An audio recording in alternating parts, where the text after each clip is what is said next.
The letter arrived on my 16th birthday, right after my parents announced they were converting my bedroom into a nursery for my sister's baby. Perfect timing, really. Nothing says happy birthday quite like finding out you're being erased from your childhood home. My name is Lila, and until that morning, I thought I was just the forgotten second daughter of the perfect Monroe family.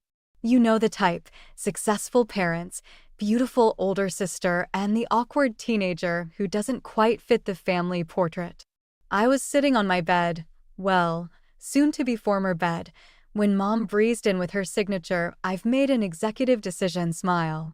"Sweetie, since you'll be heading to boarding school next semester, we thought this would be the perfect opportunity to help Valerie prepare for the baby." "You mean you've already decided?"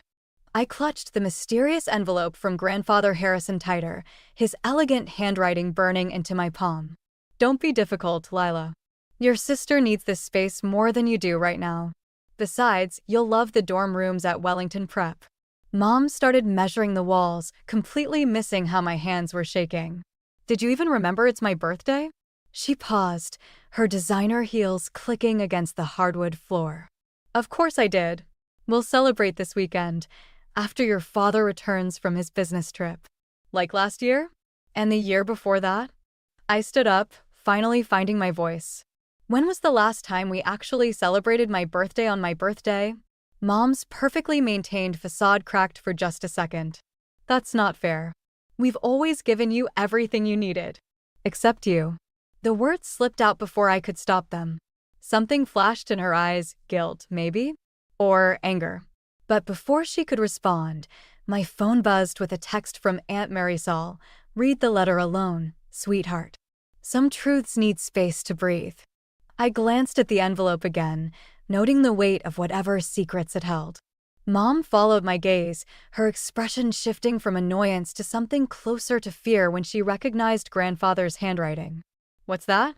"Nothing," I said, echoing years of her dismissive responses to my questions. "Just some birthday wishes." She lingered for a moment longer, clearly wanting to press further, but her phone chimed with what was undoubtedly a more important matter.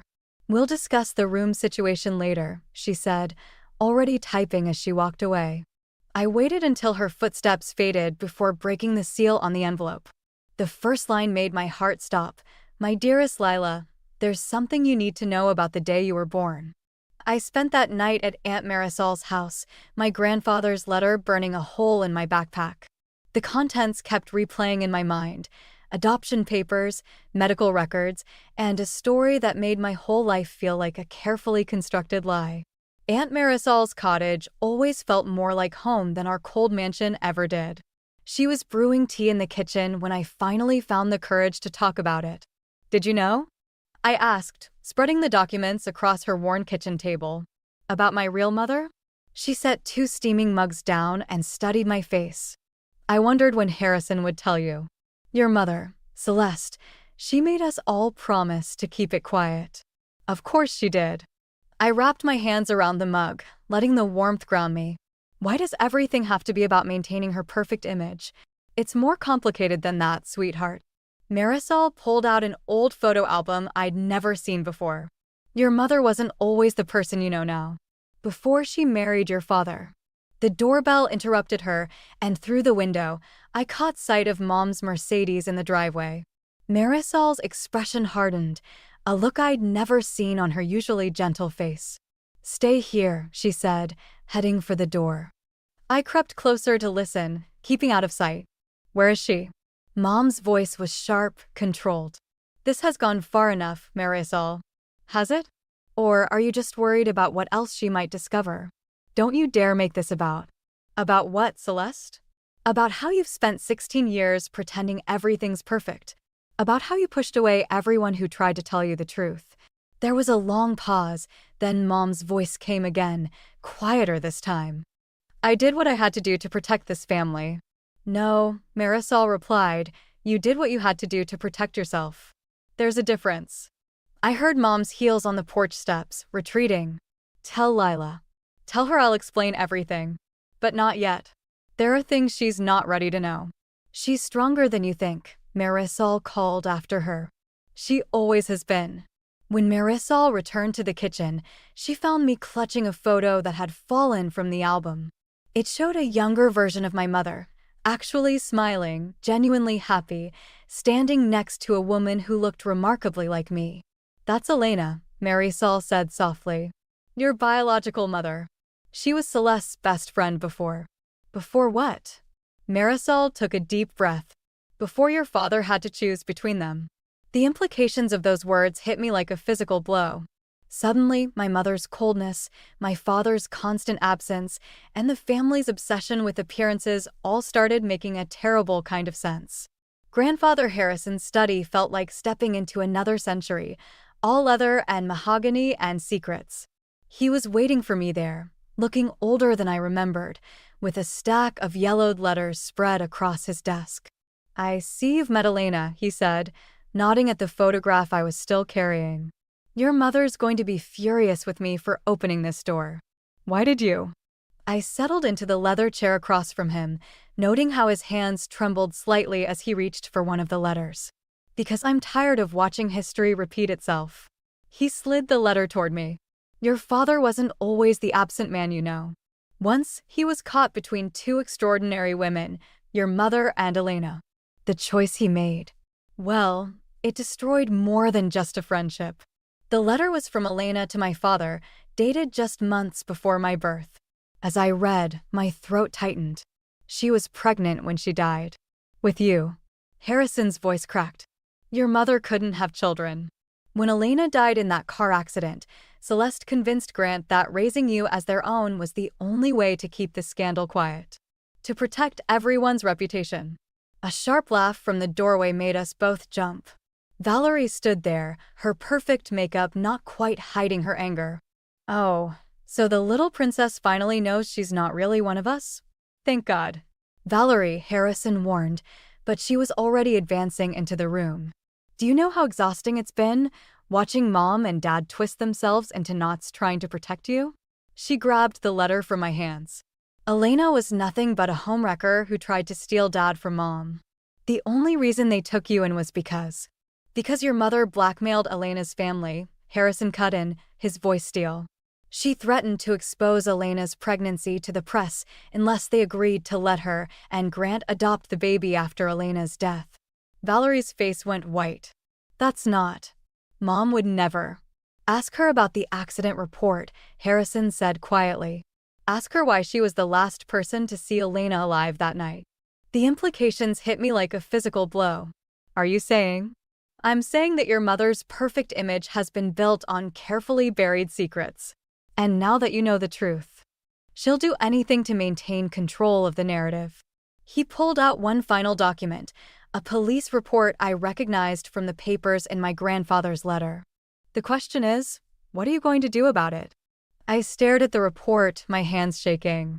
The official cause of Elena's death was listed as a tragic accident, a car running off the road on a rainy night. But someone had circled a detail in red ink, traces of brake fluid on the ground where Elena's car had been parked earlier that evening. "Sometimes," Harrison said softly, "the most dangerous people are the ones who believe they're protecting their family." I found Mom in her home office that evening, surrounded by the carefully curated photos of our perfect family life. The police report felt heavy in my pocket as I watched her typing away at her computer, probably planning another charity gala or corporate event. "Did you love her?" I asked, my voice barely above a whisper. Her fingers froze over the keyboard. "What?" "Elena. Before you decided she had to disappear." The mask slipped for just a fraction of a second before she turned to face me, her society smile firmly in place. "I see Harrison's been sharing his conspiracy theories again. I have the police report." I pulled it out, watching her face carefully. "And the maintenance records from Dad's garage. You knew about cars. You helped Dad restore that old Mustang. You would have known exactly how to make it look like an accident." She stood up slowly, smoothing her silk blouse. "You sound just like her, you know. Elena always had a flair for dramatic accusations." "Is that why you did it?" "Because she threatened to tell everyone about the baby, about me. You have no idea what she was going to destroy." Mom's voice cracked slightly. "Everything I'd built, everything I'd sacrificed, You mean everything you stole. I stepped closer, feeling strangely calm. From her. From me. I protected you. She slammed her hand on the desk, making the family photos rattle. Do you think Elena could have given you the life you have? The opportunities? She was nothing but a small-town girl with big dreams and no sense of loyalty. Like being loyal to your best friend when she fell in love with your husband? The slap caught me off guard, but not as much as the tears in Mom's eyes. Your father made his choice. He chose me. Elena. She just couldn't accept that. No, I said quietly, touching my stinging cheek. He chose her. That's why you had to get rid of her. Mom sank back into her chair, suddenly looking older than I'd ever seen her. You don't understand what it's like to love someone so much that losing them would destroy everything you are. Actually, I pulled out my phone, showing her the recording app's blinking red light. I think I'm starting to understand exactly what that kind of love can make people do. Her eyes widened as she realized what I'd done. Lila, wait. The police might be interested in reopening Elena's case, I said, backing toward the door. Especially with a confession. You wouldn't dare. I'm your mother. No, I cut her off. You're the woman who killed my mother. And now everyone's going to know exactly who you really are. The recording felt like a loaded gun in my phone as I sat in Aunt Marisol's kitchen, watching her face change while she listened to Mom's confession. When it finished, she didn't speak for a long moment. You can't turn this into the police, she finally said. What? But she admitted. Your father's fingerprints are all over this too. Marisol's hands trembled as she poured more tea. The brake fluid, the garage records, he had to have known. The realization hit me like ice water. They both killed her. The night Elena died, your father called me. Marisol pulled out an old flip phone from a kitchen drawer. I kept it all these years, with his voicemail still saved. Listen. Dad's voice, younger and panicked, filled the kitchen. Mari, something's wrong. Celeste found out about the papers, Elena's custody agreement. She's gone after her. I can't stop what's happening. Please, just keep the truth safe for Lila. Someday she'll need to know. My stomach lurched. He tried to warn her? Too late. Marisol's eyes were wet. By the time I reached Elena's apartment, the police were already there. Your father signed off on ruling it an accident to protect Celeste, to protect you. The doorbell rang, making us both jump. Through the window, I saw Dad standing on the porch, looking more haunted than I'd ever seen him. I got your text, he said when we opened the door. About the recording. Did Mom send you to stop me? He shook his head. Celeste doesn't know I'm here. But there's something you need to see before you decide what to do with that confession. He handed me a worn envelope. Inside was a letter in unfamiliar handwriting, dated the day Elena died. My dearest Lila, if you're reading this, something has happened to me. Your father wants to raise you himself, but Celeste will never allow it. She's already threatened to destroy everything if we try to keep you. Maybe she's right. Maybe a clean break is better than a lifetime of fighting. I'm leaving tonight, taking me somewhere she can't reach us. I pray we make it. All my love. Elena. She was running away with me, I whispered. And Celeste stopped her. Dad's voice cracked. I thought if I protected your mother, kept the family together, it would somehow make up for failing Elena. For failing you. I looked at the letter, then at my phone with its damning recording. The truth could destroy them both. My parents, my family, everything I'd ever known. What am I supposed to do with all this? I asked, but I wasn't sure who I was really asking anymore. Valerie's wedding reception was in full swing when I slipped the USB drive containing Mom's confession into the DJ's playlist. My hands were shaking, but my mind was clear. In 20 minutes, everyone would know the truth about the perfect Monroe family. I watched Mom working the room, laughing with the society photographers, while Dad stood by the bar, already on his third scotch. The perfect power couple, built on a foundation of murder and lies. You're really going to do this? Valerie appeared beside me, her wedding dress rustling. Destroy our family on my wedding day? They destroyed Elena's family 16 years ago. Seems fitting. She grabbed my arm, her manicured nails digging in. You think you're the only one who suffered? Mom's confession will ruin Dad too. Is that what Elena would have wanted? The question hit harder than I expected. Before I could respond, Grandfather Harrison's voice cut through the crowd. Ladies and gentlemen, if I could have wasn't part of the plan. He wasn't supposed to be here. Many of you know the tragic story of Elena Roberts, he continued, his voice carrying across the suddenly quiet room. What you don't know is my role in her death. Mom's champagne glass shattered on the marble floor. I was the one who pushed Celeste to marry Grant, despite knowing he loved Elena. I orchestrated their engagement, used my influence to pressure Elena's family. All to secure the merger between our companies. Harrison's eyes found mine. The night Elena died, she came to me first, begging for help to escape with her baby. I turned her away. The USB drive felt like it was burning in my pocket as Harrison continued. I chose money and power over love and truth. And that choice set in motion events that destroyed not one life, but many. Dad moved toward Mom, who was swaying slightly, her perfect mask cracking. Valerie's grip on my arm loosened. Lila, Harrison said, whatever you're planning to do tonight, remember, revenge doesn't just hurt your target. It ripples outward, drowning everyone in its path. The DJ announced the first dance.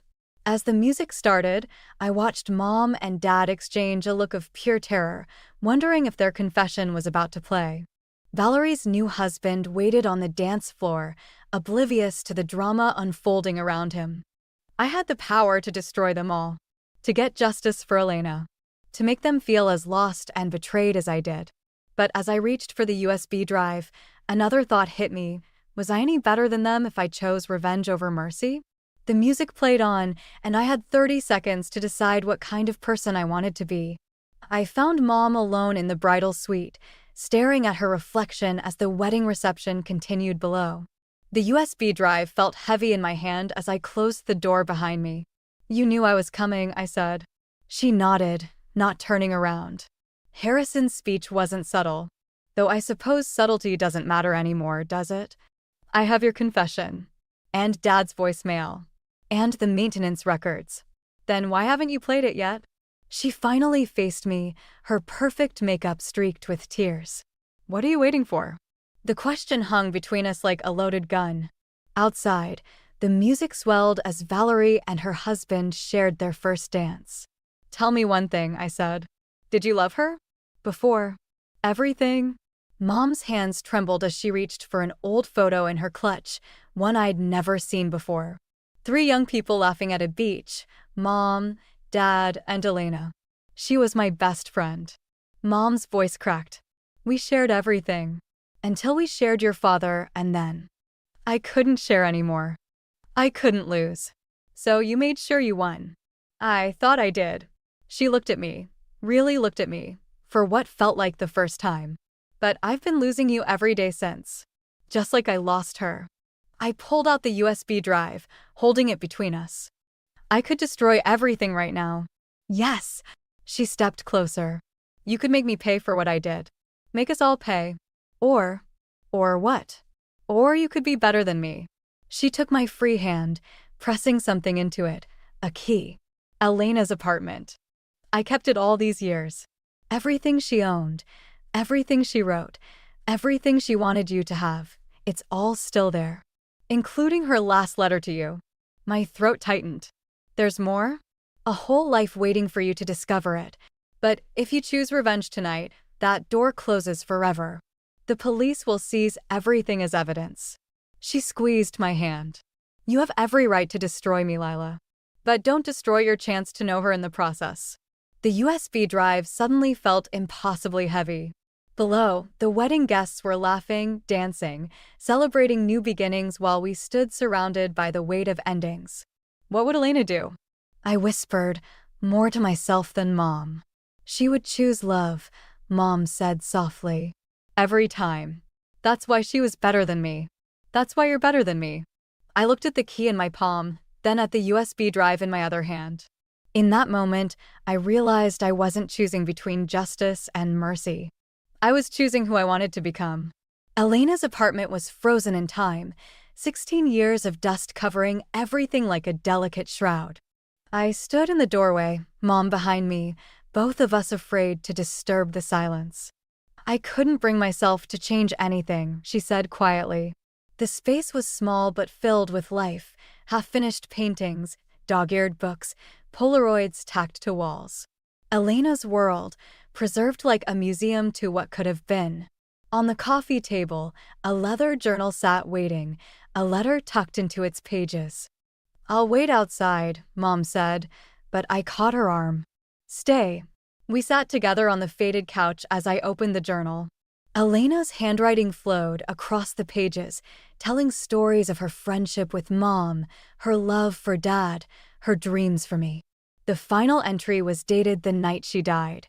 "My dearest Lila, by now you know the truth about your family, both the beautiful and the ugly parts. Don't let the darkness of how things ended overshadow the light of how they began. Your mother was once my best friend, my sister in all but blood. Your father was the great love of my life. And you, my precious girl, were born from that love. Whatever happened after you read this, I hope you chose love over vengeance. Some secrets destroy us not in their keeping, but in their revealing. Live the life I couldn't give you. Love deeply, forgive carefully, and remember that you carry both my heart and my hope for a better tomorrow. All my love. Elena." I looked at Mom, really looked at her, and saw what Elena must have seen all those years ago, not just the perfectly maintained facade, but the scared girl beneath it who lost her best friend and gained a daughter in one tragic night. "I can't forgive you yet," I said. "But I don't want to destroy you either." She nodded, tears falling freely now.